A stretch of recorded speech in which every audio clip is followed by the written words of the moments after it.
ახლა გასწავლით, როგორ გავაკეთოთ გემრიელი ბანანის მილკშეიკი, რომელიც ძალიან მარტივი მოსამზადებელია, მით უმეტეს ძვირი არ ჯდება, სახში გაკეთება, ოღონდ ისე კაფეებში ძვირი ჯდება.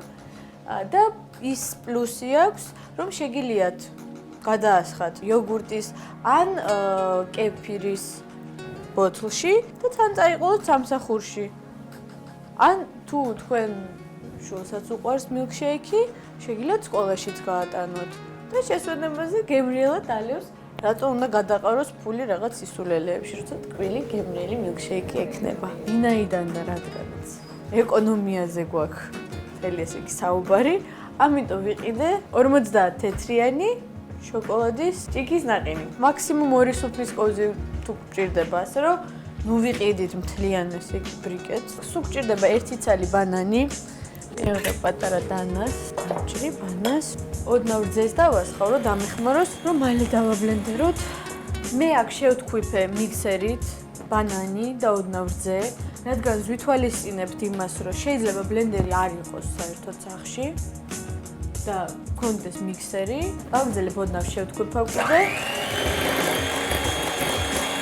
სულ ცოტა ვანილს დავუმატებ გემოსთვის და არომატისთვის. ახლა ნაყინის დროც მოვიდა.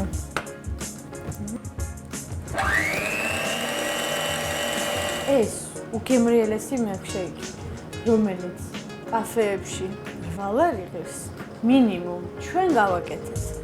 ალბათ დაახლოებით მაქსიმუმ 2 ლარის პარკლებში. გადავიდან ლამაზ ჭიქაში და მორჩა.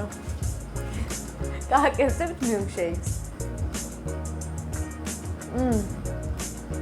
ძალიან გემრიელია. ბანანის ნაცვლად შეგვიძლია გავაკეთოთ უბრალოდ კაკაოს მილკშეიკიც. ასევე ხილი შეგვიძლია გამოვიყენოთ ძალიან დიდი არჩევანი გვაქვს. მარწყვი, ჟოლო, რა ვიცი, კენკრა რაც კი არსებობს. აბსოლუტურად ყველაფერი.